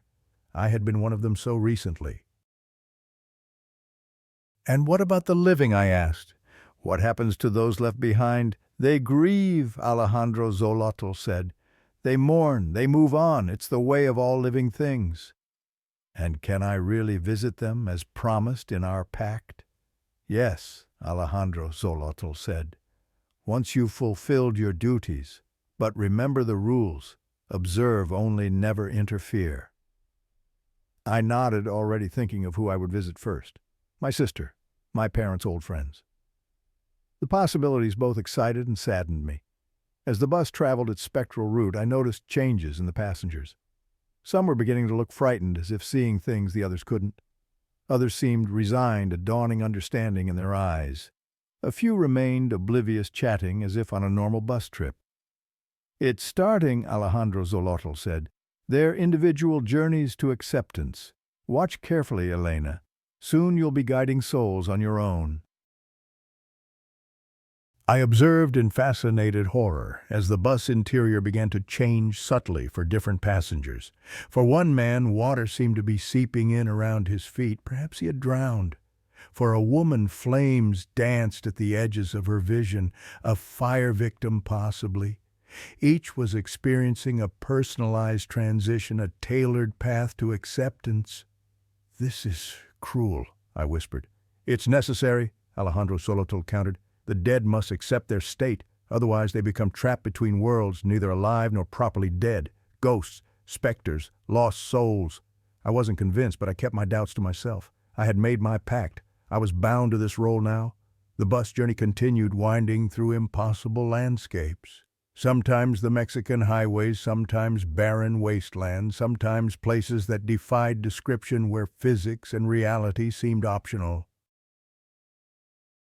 Throughout it all, I watched the passengers learning how souls confront death, how they resist, how they eventually surrender. "It's almost time," Alejandro Xolotl said after what felt like hours. "Time for the final transition." The bus began to slow, approaching what appeared to be a massive stone arch in the middle of nowhere, a gateway embedded in reality itself. Beyond the arch was only darkness, but not an empty darkness. It seemed to pulse with potential, with presence. "The true entrance to Mictlan," Alejandro Xolotl explained. "Those who have accepted will pass through. Those who haven't will remain on the bus for another cycle." The bus stopped before the arch. The driver, still Xolotl in disguise, stood up. "Final stop," he announced. "Everyone off." Some passengers stood immediately, gathering imaginary belongings, moving toward the door with a peaceful acceptance. Others remained seated, confused or defiant. "What happens to those who stay on the bus?" I asked. "They continue the journey," Alejandro Xolotl said. "Around and around until they're ready to disembark. Some take many cycles, some never leave." "Never?" I echoed, horrified. "They just ride forever?" "It's their choice," Alejandro Xolotl said without emotion. "Free will extends beyond death, Elena. We can guide, but we cannot force." As the accepting passengers filed off the bus and through the arch, disappearing into the pulsing darkness beyond, I felt a profound sadness. These were lives ended too soon, dreams, unfulfilled loved ones left behind. "Don't pity them," Alejandro Xolotl said, reading my thoughts. "Death comes to all living things. It's not an ending, merely a transition." "To what?" I asked. "To the next journey," Alejandro Xolotl said cryptically. "Mictlan is not the final destination, Elena. It's merely another path." I pondered this as the last of the accepting passengers disappeared through the arch. About a third of the original group remained on the bus, still in denial, still resistant. "Time to go," Alejandro Xolotl said, standing. "Our work here is done for now. These souls will continue their journey until they're ready." I stood, taking a last look at the remaining passengers, the lost souls, the deniers. I felt a connection to them, a kinship. I had been one of them so recently. "Will they be okay?" I asked. "Eventually," Alejandro Xolotl said. "All souls find their way in time." We exited the bus, stepping onto the barren ground before the arch. The bus doors closed behind us and the vehicle began to move again, continuing its endless route through the realms of the dead. "Now what?" I asked, watching the bus disappear into the distance. "Now," Alejandro Xolotl said, transforming once more into his true form, the tall, black-skinned deity with red eyes. "Your training begins in earnest. You must learn to shed your human form, to move between worlds, to guide souls as I do." "How long will that take?" "Time has little meaning here," Xolotl said. "But by the reckoning of the living world, perhaps months, perhaps years. Years before I could visit the living world again. Years of collecting souls, of witnessing death and tragedy." The thought was overwhelming. "I know it seems daunting," Xolotl said again, reading my thoughts. "But you'll adapt. All my psychopomps do eventually." "There are others?" I asked, surprised. "Many," Xolotl said. "Each culture has its own guides to the afterlife. Some serve me, others serve other death deities. But we all perform the same essential function, shepherding the dead to their proper place."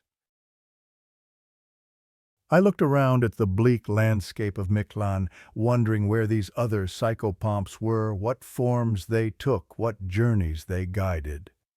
"You'll meet them in time," Xolotl said. "But first you must master your own abilities."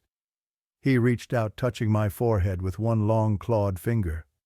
"The knowledge is within you now, a gift of our pact. You need only learn to access it. As his claw touched my skin, I felt a rush of images, sensations, knowledge flooding into my mind. Transformations, passages between worlds, the infinite ways souls confront death, the methods to guide them.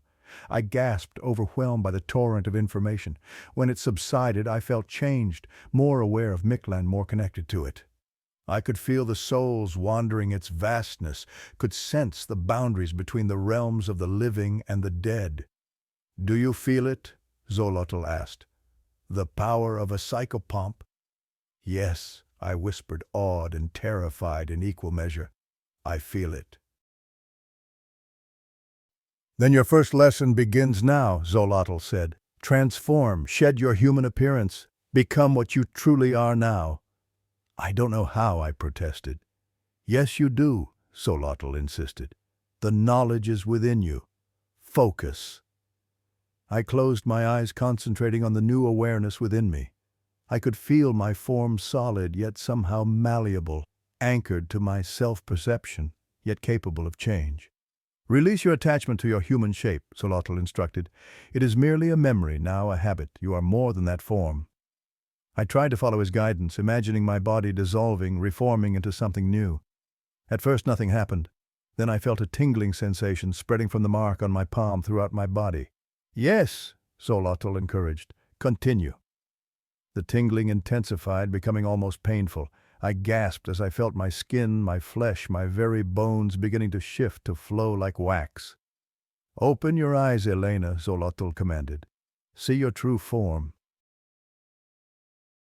I opened my eyes and looked down at myself. My body was changing, becoming taller, thinner. My skin darkened to a deep gray, almost black. My hands elongated, fingers becoming longer, more graceful, yet tipped with sharp points. "What am I becoming?" I asked, my voice no longer sounding human, deeper, resonant with an echo like distant thunder. "What you were always meant to be," Xolotl said, sounding pleased. "A harbinger of transition, a guide to the beyond." The transformation completed, and I stood there no longer human, no longer Elena Vasquez. I was something else now, something ancient and powerful. I could feel the vastness of Mictlan all around me, could sense every soul within its boundaries. "How do I look?" I asked, curious despite my fear. Xolotl gestured, and a mirror of black obsidian rose from the barren ground. In it I saw my new form, a tall, graceful figure with skin like twilight eyes that glowed with a soft blue light, and a face that was beautiful and terrible at once, neither fully human nor fully other. "This is me?" I asked, touching the mirror's surface. "It is your Mictlan form," Xolotl said. "In the realm of the dead, this is your true appearance. Among the living, you will wear human guises as I do." I stared at my reflection, trying to reconcile this new form with my memory of being Elena. They seemed like two separate beings, yet I knew they were both me. "You will learn to shift between forms at will," Xolotl continued, "to appear as anyone, anything. It is a necessary skill for a psychopomp." "And my first assignment?" I asked, tearing my gaze away from the mirror. "When do I begin guiding souls on my own?" "Soon," Xolotl said. "But first you must complete your training. Learn to control your powers, to navigate the boundaries between worlds." He waved a hand, and the obsidian mirror sank back into the ground. "Come, there is much to learn, and even in Mictlan we have our schedules to keep." I followed Xolotl across the barren landscape toward the black pyramids in the distance.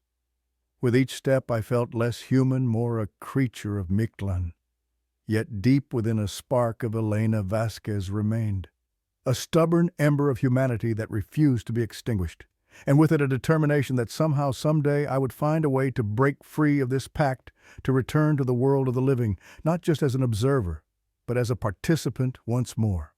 For now, though, I was bound to Xolotl's service, bound to Mictlan, bound to the role of psychopomp, and somewhere in the living world a midnight bus was departing from the Oaxaca terminal, carrying passengers unaware that their journey might end not at their intended destination, but in the realm of the dead. Possessed the midnight bus to nowhere, part of the aftermath and twist. 3 months passed in Mictlan, or perhaps it was 3 years or 3 decades.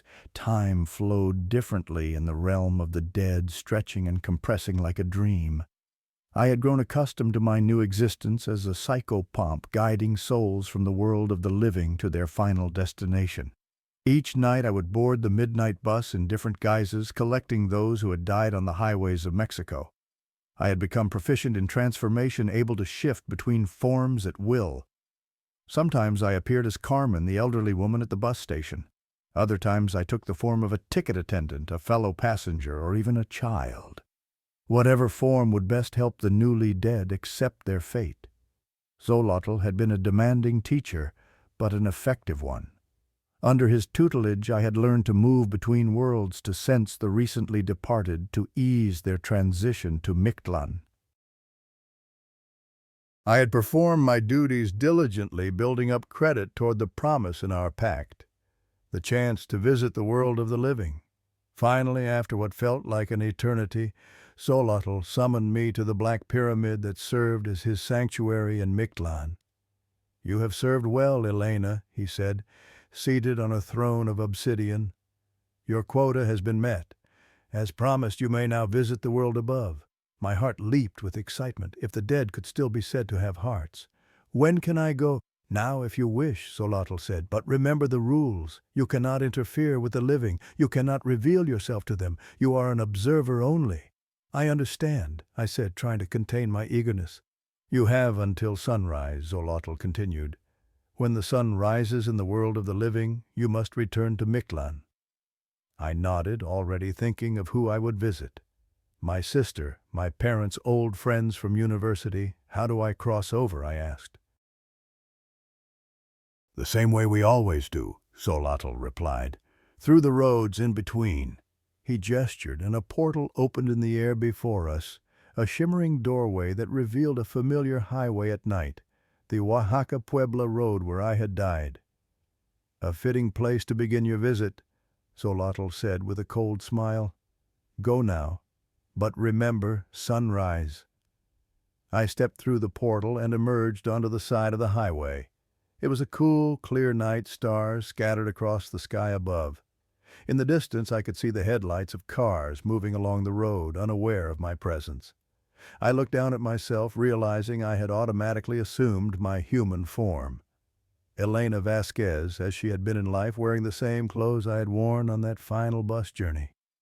To mortal eyes, I would appear solid, real, unless I chose otherwise. I closed my eyes, focusing on my sister's apartment in Mexico City. When I opened them again, I was standing in her living room.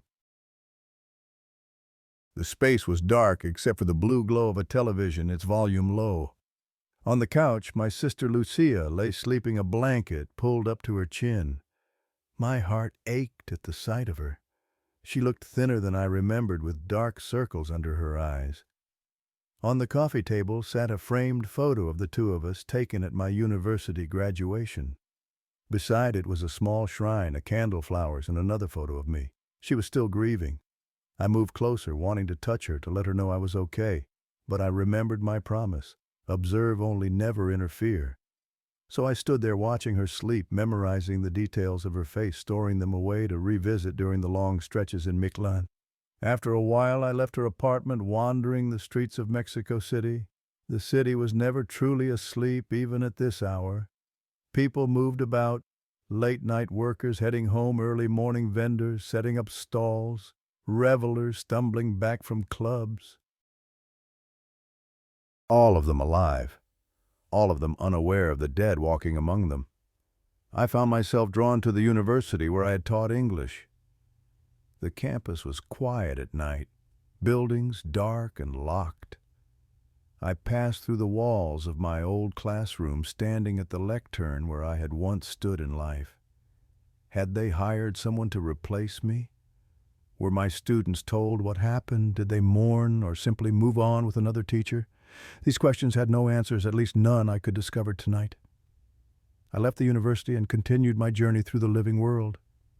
As dawn approached, I felt a pull back toward Mictlan. Xolotl's warning about returning by sunrise hadn't been an idle threat. It was a physical necessity. My temporary visa to the world of the living was expiring. But I wasn't ready to go back. Not yet. I wanted to see one more place, visit one more person. I focused my thoughts on Isabel's parents' home where I knew they would be grieving their daughter's loss. In an instant, I was there standing in their bedroom as they slept. Like my sister, they had set up a shrine, photos of Isabel at various ages, candles, flowers, her favorite scarf draped across a small table. I moved closer to look at the photos, recognizing many of them. Isabel and me at the beach, Isabel graduating, Isabel laughing at some forgotten joke. I noticed something strange about the shrine. Beside Isabel's photo was mine, and between them a newspaper clipping with the headline, "Tragic Bus Accident Claims 5 Lives on Oaxaca-Puebla Highway." Confusion washed over me. Bus accident, but Isabel had died in a car crash. I leaned closer to read the article, but the words seemed to blur and shift before my eyes, refusing to come into focus. The pull toward Mictlan was growing stronger. The first light of dawn was breaking over the horizon. I had to leave now, a risk. What would happen to psychopomps who overstayed their welcome in the world of the living Xolotl had never specified, and I didn't want to find out. With reluctance, I focused on returning to Mictlan. The world around me dissolved, reforming into the barren landscape of the dead. Xolotl was waiting, his red eyes gleaming with amusement. "Did you enjoy your visit?" he asked. "Yes," I said, though enjoyment wasn't quite the right word. "But I saw something strange, a newspaper article about a bus accident. It said 5 people died, and I was one of them. But that's not how I died. Isabel and I died in a car crash." Xolotl tilted his head, regarding me with that same amused expression. "Did you—" "Yes," I insisted. "I remember it. The rain, the headlights, the crash." "Memories can be fluid after death," Xolotl said cryptically, "especially when the truth is too difficult to accept." "What are you saying?" I demanded. "Perhaps it's time you learned the full truth, Elena," Xolotl said. "You've served well enough to earn it." He waved a hand, and the air before us rippled, forming a window-like opening that showed not the world of the living, but the past. My past. In it I saw myself boarding the midnight bus from Oaxaca just as I remembered. I saw the mysterious coffin, the transformation of the driver, the terrifying encounter with the shrouded figure. All just as I recalled. "This isn't showing me anything new," I said, frustrated. "Keep watching," Xolotl instructed. The images continued, showing the escape from the bus, the discovery of the house, the descent into the underground temple. But then the scene shifted, showing something I didn't remember. The bus continuing its journey after our escape with the remaining passengers still aboard. "What is this?" I asked. "We escaped. We found the house." "No, Elena," Xolotl said gently. "You never left the bus." The image in the window showed the bus rounding a sharp curve on the mountain highway, moving too fast. The driver, still possessed by Xolotl, made no attempt to slow down. The bus crashed through the guardrail and plunged into the ravine below, rolling several times before coming to rest at the bottom. "No," I whispered. "That's not what happened." 5 died in that crash." Xolotl continued, ignoring my protest. "The driver, Raul, the blue-haired young man, Alejandro, his girlfriend, Mariana, the anthropologist in the gray coat, and you, Elena." "That's not possible," I insisted. "I remember escaping. I remember the house, the temple, making the pact with you in Mictlan." "Your mind created an elaborate narrative to avoid facing the simple truth," Xolotl explained. "You died in that bus crash, Elena. Everything that followed the escape, the house, the cult, was your soul's way of processing the transition to death." The window shifted again, showing emergency workers at the crash site pulling bodies from the wreckage. I saw my own lifeless form being placed in a body bag. "No," I repeated, but with less conviction. Doubts were creeping in, memories shifting and realigning. "The pact we made was real," Xolotl continued. "But it happened here in Mictlan after you finally accepted your death. Your soul showed unusual potential, the ability to guide others to ease their transition. That's why I offered you the role of psychopomp." I stared at the images, trying to reconcile them with my memories. Had I really manufactured an entire narrative to avoid accepting my death? Had the house, the cult, the temple been nothing but an elaborate delusion? "Why show me this now?" I asked, my voice hollow. "Because you're ready to accept it," Xolotl said. "And because tonight you have an important task." The window disappeared, replaced by a new portal showing the Oaxaca bus terminal. It looked exactly as I remembered it from that fateful night. "What task?" I asked, though I already suspected the answer. "Tonight another soul will begin their journey," Xolotl said. "Someone who will fight the transition as strongly as you did.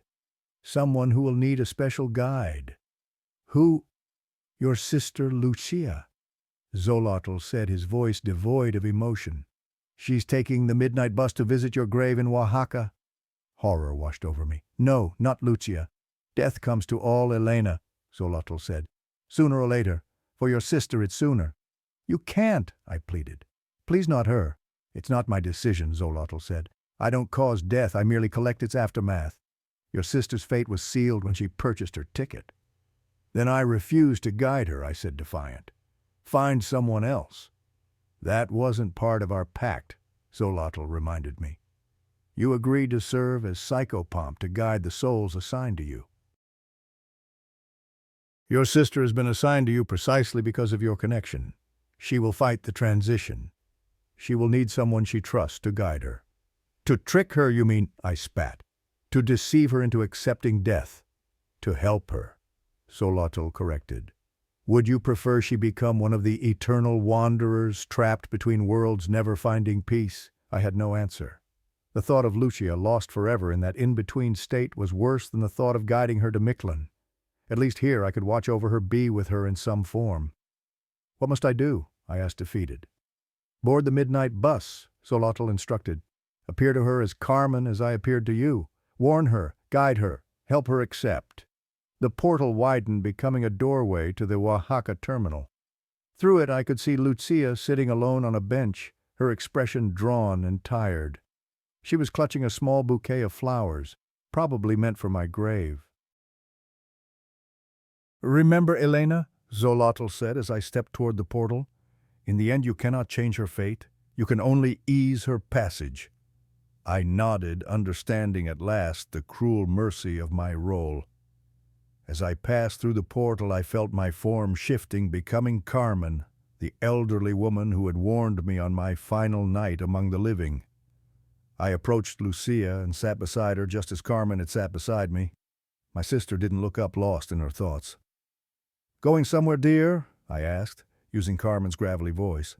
Lucia startled slightly, then composed herself. "Oaxaca Cemetery," she answered. "My sister is buried there." "I'm sorry for your loss," I said, the words carrying more weight than she could possibly know. "It's been 3 months," Lucia said, her voice thick with unshed tears. "They say it gets easier, but it doesn't." I wanted to reveal myself, to tell her everything, to warn her not to board that bus. But I knew the rules. I knew the consequences of breaking them. "The midnight bus can be a strange journey," I said instead. "Especially on the Oaxaca-Puebla highway. They call it the Road of Lost Souls, you know." Lucia looked at me, then her expression curious. "My sister died on that road." "Many have," I said softly. "Too many." The announcement system crackled to life. "Last call for bus 218 to Oaxaca, departing from Gate 5 in 15 minutes. Lucia stood picking up her small bag and the bouquet. "That's my bus." I reached out, touching her arm gently. "If anything strange happens on that bus," I said, echoing the warning I had received, but ignored, "don't fall asleep, no matter what." Confusion flickered across her face, but she nodded politely and moved toward Gate 5. I watched her go, knowing what awaited her on that journey, knowing I would be there in different forms, guiding her through her transition to death, knowing that in the end she would join me in Mictlan. As she disappeared from view, I turned to see Xolotl standing beside me, now appearing as a middle-aged businessman that only I could see. "It begins again," he said. "The cycle continues." "Will it ever end?" I asked. This endless harvesting of souls? Not until the last human draws their final breath, Xolotl replied. Not until the roads are empty and the midnight bus has no more passengers to collect. Together we walked toward Gate 5, invisible to the living around us. The midnight bus was waiting, its dark windows concealing the journey to come, and somewhere in Mictlan, a new place was being prepared for Lucia's arrival. As we boarded the bus ahead of the living passengers, I took my position as guide and collector of souls. The driver, another of Xolotl's forms, nodded to me in recognition of our shared purpose. The doors opened to admit the waiting travelers. Lucia stepped aboard, unaware that her sister was watching, unaware that this would be her final journey. Next stop, the driver announced as the doors closed, Mictlan. And the midnight bus to nowhere pulled away from the terminal, carrying its passengers toward a destination none of them had purchased tickets for. The realm of the dead, where I would be waiting to welcome them. If you ever find yourself at a bus terminal late at night, and you see an elderly woman warning you about the midnight journey, listen to her. Don't board that bus, because I might be watching from the shadows, waiting to guide your soul when the journey ends with screeching tires and shattering glass. The midnight bus is always departing, and sooner or later we all have a seat reserved.